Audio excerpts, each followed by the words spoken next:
B টাউনের বর্ষিয়ান অভিনেতা জ্যাকি শ্রফ অভিনয়ে ক্যারিয়ার শুরু করেন স্বামীদাতা সিনেমার মাধ্যমে।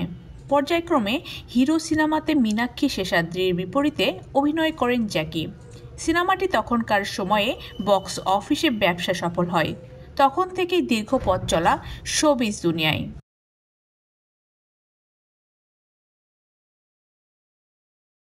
ঘাতকের ছুরিকাঘাতে আহত হয়ে হাসপাতালে ভর্তি ছিলেন কাপুর পরিবারের জামাতা বলিউড নবাব সাইফ আলী খান। সাইফকে দেখতে হাসপাতালে গিয়েছিলেন এই প্রবীণ অভিনেতা। সেখানে হামলার বিষয়ে কথা বলতে গিয়ে সাংবাদিকদের উপর মেজাজ হারালেন জ্যাকি।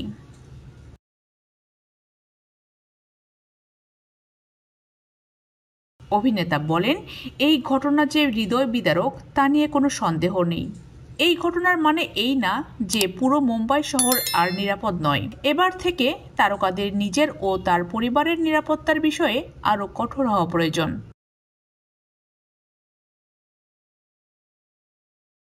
হাসপাতালে ভর্তির 5 দিন পর 21 জানুয়ারি বাড়িতে ফিরেছেন সাইফ আলী খান।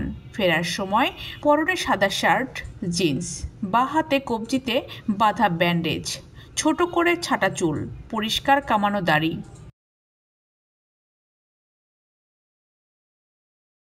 15 জানুয়ারি মধ্যরাতে সাইফ আলী খানের উপর হামলা হয়েছে। পরদিন 16 জানুয়ারি ভোরে খবরটি প্রকাশ্যে আসে।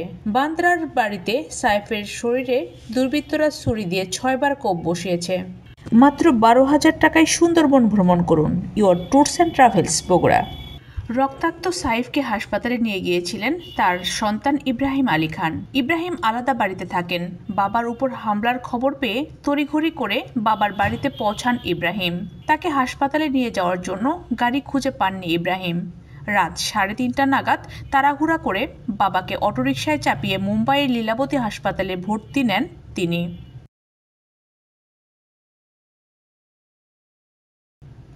19 জানুয়ারি মুম্বাই পুলিশ জানিয়েছেন, শরীফুল ইসলাম নামে অভিযুক্ত বাংলাদেশিকে আটক করা হয়েছে।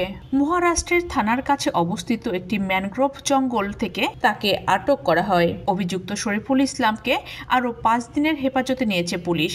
25 জানুয়ারি মুম্বাইয়ের একটি আদালতে এই আদেশ দেন।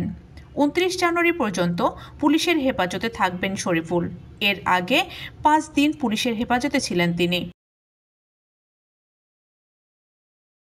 নতুন করে যাতে কোনো অপ্রীতিকর ঘটনা না ঘটে তাই কাপুর পরিবারের নিরাপত্তা আরও জোরদার করা হয়েছে।